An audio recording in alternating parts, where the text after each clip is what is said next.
So Sabine, Ellise, one of the big topics we had at our workshop was essential use of PFAS and PMT substances. And you even led a breakout on this topic. And at this workshop we had diverse stakeholders, we had policymakers, chemical manufacturers, academia, policy experts, a lot of people talking. Is there any takeaways that you got from all these diverse perspectives? Yeah, lots of takeaways, a really interesting discussion. I mean, one thing that was clear is that people thought that it was a great concept. They really liked it. They think it makes a lot of sense. It's, the way forward, possibly.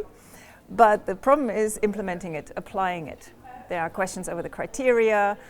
Someone said in the workshop, the devil's in the details. So where do we start? Which industry, which product? And that's where it becomes really quite complicated. Absolutely. And Ellise, you're doing your postdoc on communication about essential use and PMT and PFAS substances on everyday items that consumers come in contact with. Mm-hmm. Anything that you got from this workshop that was relevant for your research? Yeah, so one of the things that we heard in the breakout was that, these products are all things that are in the consumer domain. And for us, that's very important because what we ask the public about is products that they know stuff about.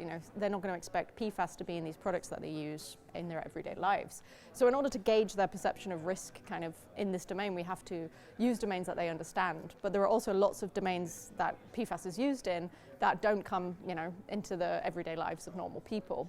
So one thing that came up is, how can we ask a wide range of people about different domains of PFAS that they maybe don't have any idea about? And I think that solution is still yet to be worked out. Yes. Yeah. That's a really complicated question. Maybe just a spontaneous question. What about like labeling? I think when a lot of people hear about that, maybe they want more labels. Would this be a way forward? Yeah, I mean, one thing I've heard is that, potentially there might be this digital passport scheme in which people can use a QR code to get more information. But the information that is on that label, or, you follow the QR code, you get that information has to be understandable to a range of people, not just chemists, not just, toxicologists. It has to be digestible by a different range of people. Yeah. We can't assume people are chemists.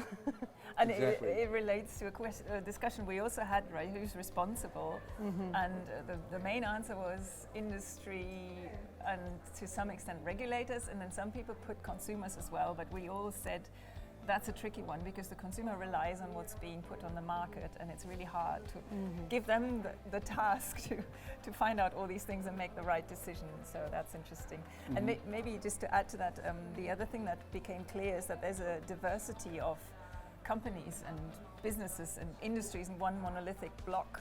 So there are companies that have a fast turnover, they change the product every year. It might be easier for them to make a change. There are other ones who have a slower market, and there are also companies that are very forward-looking. They're really horizon scanning on what's going to happen next. There are companies who barely deal with the complexities of current regulation. So we should really look at those details and understand how they work to make it easier for them to implement the change. Mm-hmm. Interesting. And I think you're also already talked a little bit of what I'm going to ask you next. And of the many points of view we have at this workshop, you two have a very unique point of view because you're environmental psychologists. And I think when a lot of people are thinking about things like PFAS, there are PMT substances, they're thinking about chemistry, they're thinking about materials, they're thinking about policy, but they might not be thinking about environmental psychology. So can you just talk about the importance of your presence at this workshop? Should I take it, or do you want to take it? Okay. So the key thing with psychology is, trying to understand different people's perspectives. So as we touched upon, there's this perception, there's risk analysis and risk perception. If you're an expert in a field, you can analyze adequately the hazard and the exposure and, come up with some measure of risk. If you're a normal person, you don't have that information, so you either have to trust regulation or you have to form a risk perception. And in risk perception, there are a lot of psychological factors. It's not just pure objective science. For example, vulnerability is something that really plays into people's perceptions of risk. So, for example, if children are going to be affected in the products, for example, nappies with PFAS, as soon as you hear children might be coming into contact, this inflates people's risk measurement. So vulnerability is a key aspect in risk perception. And these are the kind of factors that we try to bring in when we think about how people are going to respond to hearing that there are risks from PFAS in everyday products and going into the water, coming out of their tap. We have to think about all these psychological factors in order to understand how people will respond and how to communicate effectively with people and how to move forward from that point. Yes, it touches everything from prioritization, how to frame policy, and also just what to keep in mind when we're looking for solutions. Like, what will the different stakeholders and people ultimately do and react? Very important. And maybe again to add to that, in the workshop we also heard that people don't like change in general. There's a status quo effect where people feel familiar with the chemicals they're using, with the way they're being implemented and so on, and anything novel is quite a challenge. So that's one thing to take into consideration from the psychology point of view. And then on the other side, we also heard there are some companies who change the formulation an awful lot. So I don't know, it's somewhere in the middle, right, about the decision making that happens and so on. Yeah. And then the other thing I wanted to mention as well is we sort of thought about the root cause of all of this. Why do chemicals end up in the environment like this? And we discussed the typical chemist who might not be trained in thinking about ecotoxicology and the end-of-pipe effect of the things they're developing. And we said maybe there's a training issue where we need to upgrade the workforce, and it's skills on the one side, it's also motivation on the other. You don't want to quote Joel, be the producer of the chemical that kills millions of people. No. Yeah, exactly. And I think that's a really good point. It's not just about understanding non-experts or the public, it's about using the same sorts of measures to understand, for example, where there may be behavior that needs to change in the experts as well. For example, chemists having a different definition of toxicology from ecotoxicologists. Yeah. And being able to compare expert groups as well as non-expert groups. Yes, absolutely.